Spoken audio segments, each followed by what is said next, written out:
అనగనగా ఒక ఊరిలో ఒక పెద్దావిడ ఉందంట. ఆమెకి ముగ్గురు కొడుకులు.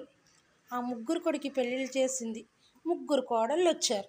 ఆ ముగ్గురు కోడల్లో ఎవరు తెలివైన వాళ్ళో కనిపెట్టి వాళ్ళకి వాళ్ళ కుటుంబ గౌరవాన్ని పెంచే ఒక ఉంగరం ఉందంట. ఆ ఉంగరాన్ని గిఫ్ట్ ఇవ్వాలని చెప్పి అనుకుంది. ఎవరికి ఇవ్వాలి? ఒకరికిస్తే ఒకరికి కోపం వస్తుంది. అందుకని వాళ్ళకు ఒక టెస్ట్ పెట్టింది. ఆ విషయం వాళ్ళకి చెప్పకుండా ముగ్గురిని పిలిచి ముగ్గురికి ఒక్కొక్క ₹1,00,000 చొప్పున ఇచ్చింది. మీరు వెళ్ళి వీటితో ఏదైనా పని చేయండి, మీ తెలివితేటలని ఉపయోగించుకోండి అని చెప్పింది. అయితే పెద్ద కోడలు వచ్చింది. ₹1,00,000 తీసుకొని వెళ్ళి ఆమె ఏం చేసిందంటే ఒక జనరల్ స్టోర్ పెట్టింది. కిరాణా సరుకులు, అవి ఇంట్లోకి పనికొచ్చే వస్తువులు ఉంటాయి కదా, కందిపప్పు, ఉప్పు, చింతపండు, ఆ స్టోర్ పెట్టింది. రెండో ఆమె వచ్చింది. ఆమె ఏం చేసింది? బ్యూటీ పార్లర్ పెట్టింది. మూడో ఆమె వచ్చింది, పచ్చళ్ళ బిజినెస్ పెట్టింది. అలా ముగ్గురు కోడళ్ళు 3 వ్యాపారాలను స్టార్ట్ చేశారు. ఫస్ట్ ఆమె ఏం బిజినెస్? General store.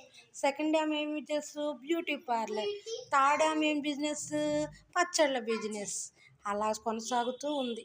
1 ఇయర్ అయిపోయింది. అందరికీ తెలిసిపోయినాయి ఈ బిజినెస్ల గురించి. అప్పుడు పెద్దామె బిజినెస్లో మోసం. అర కేజీ పప్పు ఉందనుకోండి, 10 గ్రాములు ఉండట్లే దానిలో. కాటాలో ఏదో మార్పు ఉంది, మోసం ఉంది, నిక్కచ్చిగా లేదు అనుకున్నారు జనం. అందరిలో వచ్చేసింది. ఏంటి ఈమె దగ్గర తక్కువ వస్తుంది సరుకులు అనుకుంటున్నారు. రెండో ఆమె దగ్గరికి వెళ్ళారు. బ్యూటీ పార్లర్కి వెళ్ళిన వాళ్ళందరికీ ఆ ప్రోడక్ట్ వాడటం వల్ల స్కిన్ అలర్జీలు అలా వస్తున్నాయి. మూడో ఆమె ఉంది. ఆమె పచ్చళ్ళ బిజినెస్ చేసింది. తన చుట్టుపక్కల ఉన్న వాళ్ళని కూడా పిలిచింది. వాళ్ళకి మంచి పని కల్పించింది. వాళ్ళని కూడా సోమరితనం నుంచి తీసివేసి తన చుట్టుపక్కల వాళ్ళకు కూడా తన వ్యాపారంలో భాగస్వామ్యం చేసుకుంది. వాళ్ళతో పాటు కలిసి పనిచేసింది. మంచి కారం, మంచి నూనె అలాంటి వస్తువులు వాడి మంచిగా పచ్చళ్ళ బిజినెస్ చేసింది. అలా ముగ్గురు కోడళ్ళు వారు చేసే వ్యాపారాలకి చేస్తూ చేస్తూ చేస్తూ కాలం గడిచిపోతూ ఉండగా 1 సంవత్సరం అయ్యింది. అప్పుడు వాళ్ళ అత్తగారు మళ్ళా పిలిచారు. ఎవరు తెలివైన వాళ్ళు, ఎవరు నమ్మకస్తులు, ఎవరు నిజాయితీ పరులో తెలుసుకోవాలని. ఈ విషయం వీళ్ళ ముగ్గురికి తెలియదు కదా. ఇప్పుడు అంటుంది, మీకు నేను ₹1,00,000 ఇచ్చాను కదా, మీరు ఎవరెవరు ఏం చేశారు, ఎవరెవరు ప్రజల యొక్క మన్ననను పొందారు అని అనుకుంది. పెద్దామె వచ్చేసింది.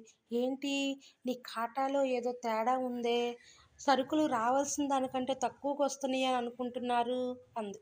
రెండో ఆమెను పిలిచింది. ఏంటి నీ బ్యూటీ పార్లర్లో అన్ని కెమికల్స్ ఎక్కువగా ఉన్న ప్రోడక్ట్స్, డేట్స్ అయిపోయిన ప్రోడక్ట్స్ వాడుతున్నావంట, అందరు కంప్లైంట్లు ఇస్తున్నారా అంది. మూడో ఆమెను పిలిచింది. ఆమె తన వ్యాపారాన్ని బాగా చేసింది. మంచి కారం వాడింది, నూనె వాడింది, పచ్చళ్ళు కమ్మగా ఉన్నాయి, మంచిగా తయారు చేసింది. అందువల్ల అనేకమైన షాపుల్లో, సూపర్ మార్కెట్లో ఆమె పచ్చళ్ళు ఎక్కువగా వాడటం స్టార్ట్ చేశారు. కాబట్టి అందరూ మాకు కూడా ఇంకొంచెం ఇవ్వు, ఇంకా కొంచెం ఇవ్వు అని చెప్పి ఎక్కువ వ్యాపారం చేయడానికి ఆమెకు ఆర్డర్లు వస్తున్నాయి. వీళ్ళ గురించి ఏమో చెడుగా ప్రచారం అవుతుంది. ఇప్పుడు వాళ్ళ అత్తగారికి తెలిసిపోయింది. ఎవరు నమ్మకంతో ఉన్నారు? మూడో కోడలు. మంచి కారము, నూనె అంటే మంచి ఉత్పత్తులు వాడింది. అంటే ఆమె మంచిగా ఆలోచించింది. తన వ్యాపారాన్ని వృద్ధి పెంచుకుంది. అలాగే తనతో పాటు తన తోటి వాళ్ళకు కూడా పనిని కల్పించింది. ఈ 3 విషయాలను దృష్టిలో పెట్టుకొని వాళ్ళ అత్తగారు కుటుంబ విషయంలో కూడా ఈమె ఇలానే ఆలోచించిద్ది, కుటుంబ గౌరవాన్ని నిలిపిద్దని ఆమెకి ఏం చేసింది? వారి కుటుంబ గౌరవాన్ని నిలిపే ఉంగరం ఉంది. ఆ ఉంగరాన్ని ఆ మూడో కోడల వేలికి తొడిగింది. ఈనాటి నుంచి మన కుటుంబం యొక్క గౌరవం నీ చేతుల్లో ఉంది, జాగ్రత్త అని చెప్పేసి ఆ మూడో కోడల్ని మెచ్చుకొని చిన్న కోడలకు ముద్దు పెట్టి తన యొక్క కుటుంబ బాధ్యతను అప్పగించింది. కాబట్టి మనం ఏదైనా పని చేసామనుకో ఎలా ఉండాలి? నలుగురికి ఉపయోగపడాలి, చేసే పనిలో నమ్మకం ఉండాలి, మంచి ఉండాలి. అలా చేస్తే ఎప్పటికైనా సరే మనకి మంచి పేరు వస్తుంది. కాబట్టి మనం చేసే పని ఎప్పుడు ఎలా ఉండాలి? అలా అలా చేయాలి. మన పనులు ఎప్పుడు కూడా ఇతరులకి హాని కలిగేలా ఉండకూడదు. బ్యూటీ పార్లర్ పెట్టుకుంది, మంచి ప్రోడక్ట్స్ వాడొచ్చు కదా, అలా వాడలా. అలా వాడలేదు. స్కిన్ అలర్జీస్ వచ్చేసి అందరు కంప్లైంట్లు ఇచ్చారు. మొదట ఆమె జనరల్ స్టోర్ పెట్టింది. నీతిగా నిజాయితీగా వ్యాపారం చేయొచ్చుగా, చేయలేదు. కానీ కొంచెమే వస్తుందంట, కొలతలో తక్కువగా ఉంటుందంట. కానీ మూడో కోడలు ఏం చేసింది, తనకొచ్చిన పనిని నలుగురితో కలిసి నమ్మకంగా నాణ్యమైన సరుకులు వాడింది. కాబట్టి ఆమెకు మంచి పేరు వచ్చింది, వ్యాపారం అభివృద్ధి చెందింది. కాబట్టి మనం కూడా చేసే పనిలో నైపుణ్యం కలిగి పర్ఫెక్ట్గా ఉండాలి, నమ్మకంగా ఉండాలి. అప్పుడు మనకి పని చేయాలి. అది అందువల్ల మనకు మంచి పేరు వస్తుంది, అందరితో సంతోషంగా ఉంటాం. మనం చేసే పనిలో నిజాయితీ ఉండాలి. ప్లీజ్